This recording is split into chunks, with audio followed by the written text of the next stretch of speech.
Bonjour, bienvenue à cette présentation qui va traiter de construction infinitive. C'est la deuxième semaine où on travaille avec les constructions infinitives. Cette semaine, on va parler de l'emploi de l'indice. Et la présentation, effectivement, il y en a 4. Cette présentation, cette première, va discuter, on va d'abord parler un peu de l'indice en général, avant de parler de l'emploi de l'indice avec les types de sujets et avec l'attribut du sujet. La deuxième présentation va discuter des cas où la construction infinitive assume le rôle de COD.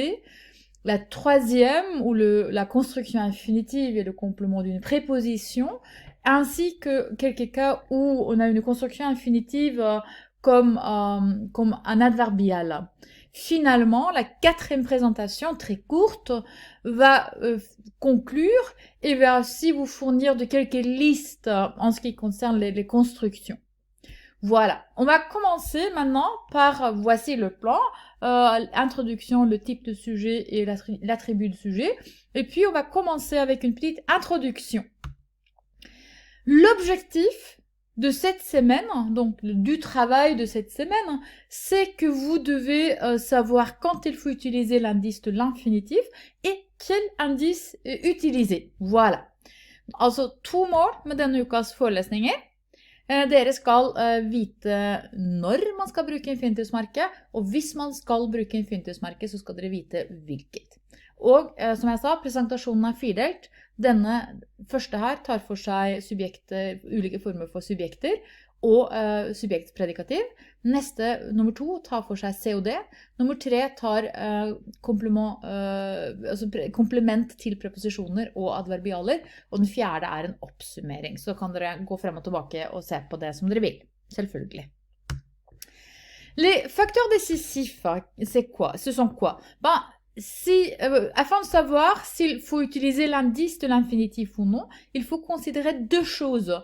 D'abord, il faut regarder la fonction de la construction infinitive. C'est vraiment ce qui est le plus important. Mais il faut aussi, dans le cas du COD, regarder le verbe matrice. Et on va regarder les constructions d'une manière systématique et on va commencer avec les sujets. Så det er altså to ting vi ser på når vi vet for å avgjøre om vi skal bruke infinitivsmerket.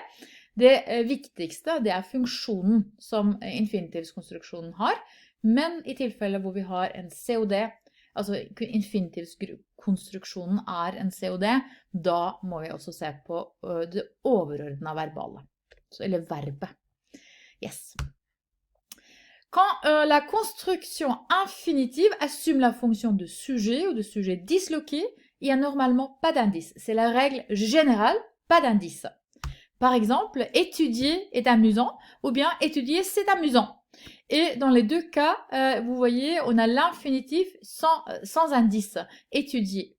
La différence entre les deux phrases, c'est que quand un, étudier est directement le sujet, alors qu'en 2, on a inséré ce, et c'est donc ce qui est le sujet, alors qu'étudier, c'est le sujet disloqué. Puis, il faut noter, c'est une espèce d'exception, si la construction infinitive exprime quelque chose du passé, quelque chose qui vient d'avoir lieu, quelque chose d'achevé, on utilise l'infinitif composé et l'indice de. Donc, par exemple, de l'avoir perdu est triste ou bien de l'avoir perdu c'est triste.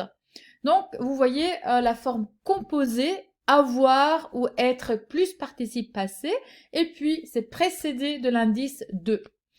Så hovedregelen med subjekter og dislokerte subjekter, det er at vi ikke har infinitivsmerke. Derimot, hvis infinitivskonstruksjonen sier noe om noe som har skjedd, så bruker vi da den sammensatte forma med avoir, être og participe passé, og l'indice de. Så det er de eksemplene i 2 og 3, mens da 1 og 2 er hovedregelen.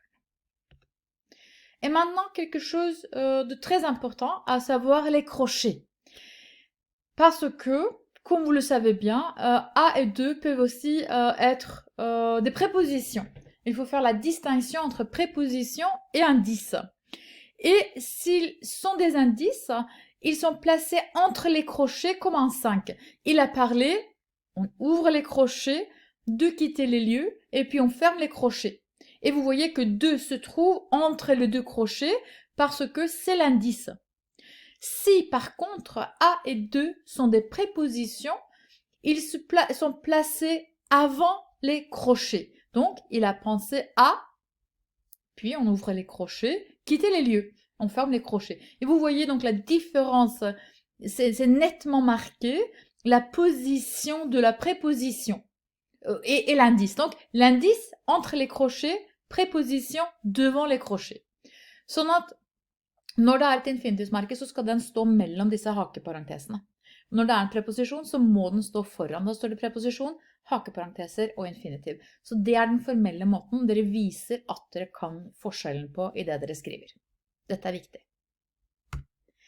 Le sujet extraposé. Bon, là aussi, c'est assez facile parce que si la construction infinitive assume la fonction de sujet extraposé, et l'infinitif est précédé de l'indice de. Donc, c'est assez facile.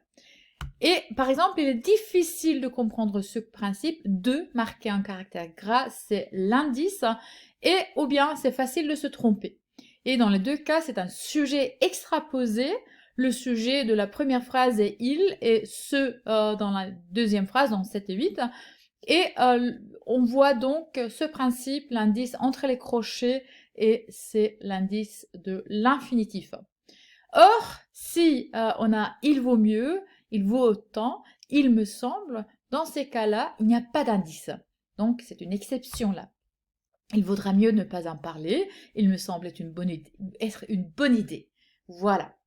Så når det et ekstraponert subjekt, så har vi som hovedregel at det står dø foran infinitiven.